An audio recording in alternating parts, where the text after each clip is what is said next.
Welcome to elite media. Aadhaar card లేని వాళ్ళు ఎవరైనా ఉన్నారా?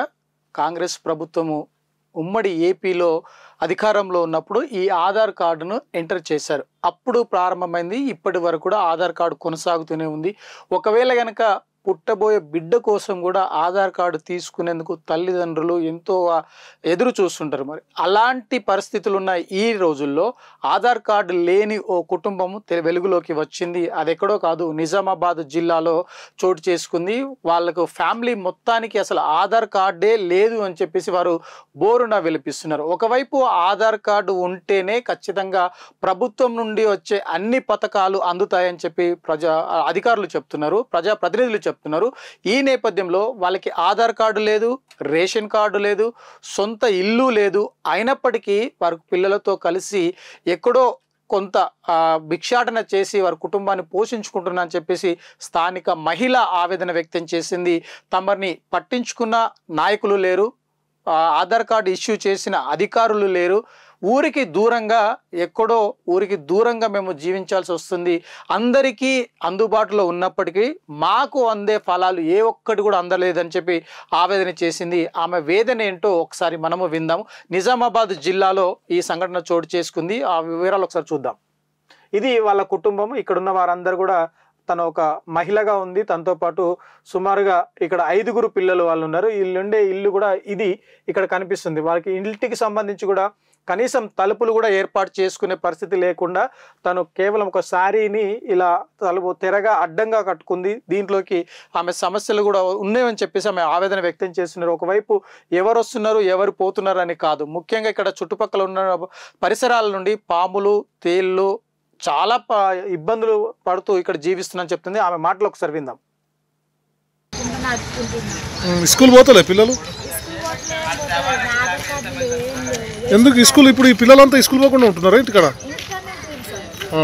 ఆధార్ కార్డులు లేవు, ఆధార్ కార్డు అప్పుడు గ్రామ పంచాయతీలో దించి అవి కాలిపోయినాయి. ఇప్పుడు కొత్త అంటే ఆన్లైన్ లో చూపిస్తున్న ఆధార్ కార్డు తీసిస్తలేదు. మీ ఆధార్ నంబర్ అని చెప్తూ పిల్లలకు హాస్టల్ వేస్తున్నారు. ఈ రూమ్ లో తలుపులు అవి లేవు కదా, ఎట్లా ఉంటారు? అంతా ఎట్లా ఎన్ని రోజుల నుంచి ఉంటారు ఇక్కడ? 5 సంవత్సరాల నుంచి ఇదే రూమ్ లో ఉంటున్నారా?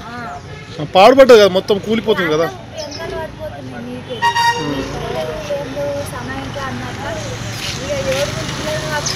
అమ్మా నువ్వు స్కూల్ పోతావు ఎందుకమ్మా?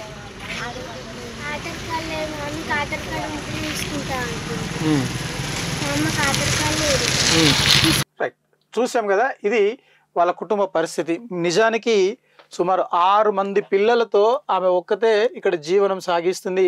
ఇది కూడా సొంత ఇల్లు కాదు, కానీ అక్కడ ప్రభుత్వం నిర్మించిన ఏదో ఒక ఇల్లు దాంట్లో ఎవరు వినియోగించుకోకపోతే తను పిల్లలతో కలిసి ఇక్కడ జీవనం కొనసాగిస్తుంది.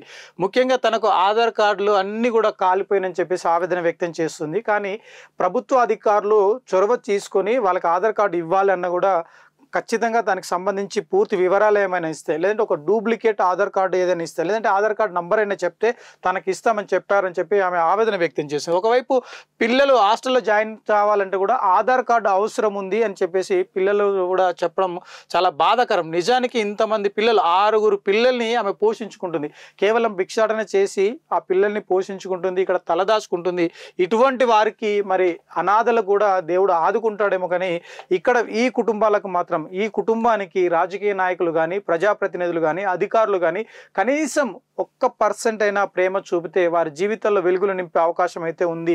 ఎందుకు అంటే ఆ పిల్లల ముఖాలు చూసేనే వారి భవిష్యత్తు కోసమైనా సాయం చేయాల్సిన అవసరం ఉంది. మరి ఇప్పటికైనా ఈ కథనానికి మరి అధికారులు స్పందిస్తారా, లేదంటే స్థానిక ప్రజాప్రతినిధులు స్పందించి తనకంటూ ఒక ఇందిరమ్మ ఇల్లో, డబుల్ బెడ్రూమ్ ఇల్లో, లేదంటే చిన్న పూరి గుడిసైనా వేస్తే ఖచ్చితంగా తను చేసుకునే కష్టం ద్వారైనా ఆ పిల్లల్ని పోషించుకునే అవకాశం ఉంది. కానీ ఇప్పుడున్న పరిస్థితిలో వీరికి ఎవరు ముందుకు వస్తారు, ఎవరు మరి దాతలు ఎవరైనా ముందుకొచ్చి వారి పోషించేందుకు కానీ, లేదంటే వాళ్ళ జీవనానికి కానీ కావాల్సిన విద్యాబుద్ధులు నేర్చుకునేందుకు కనీస సాయం చేస్తే వారి జీవితాల్లో వెలుగులు నింపే వారు అవుతాము.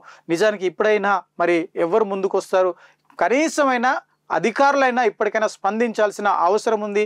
రాజకీయ నాయకులు మేము ఈ పని చేసాము, ఆ పని చేసాము, లేదంటే మేము ఇండ్లు ఇస్తున్నాము, లేదంటే ఇంకేదేదో ఇస్తున్నాము, మేము ఏదో సాయం చేస్తున్నామని చెప్పి గొప్పలు చెప్పుకునే రాజకీయ నాయకులైనా ఖచ్చితంగా ఇటువంటి కుటుంబానికి లేదంటే ఇలాంటి ఫ్యామిలీస్ ఎన్ని ఉన్నాయో వాళ్ళకైనా కొంత అండగా నిలిస్తే వారి కుటుంబాల్లో మరి వెలుగులు నింపేందుకు అవకాశం ఉంటుంది. వారి భవిష్యత్తుకు బంగారు బాటలు వేసిన వారు అవుతారు.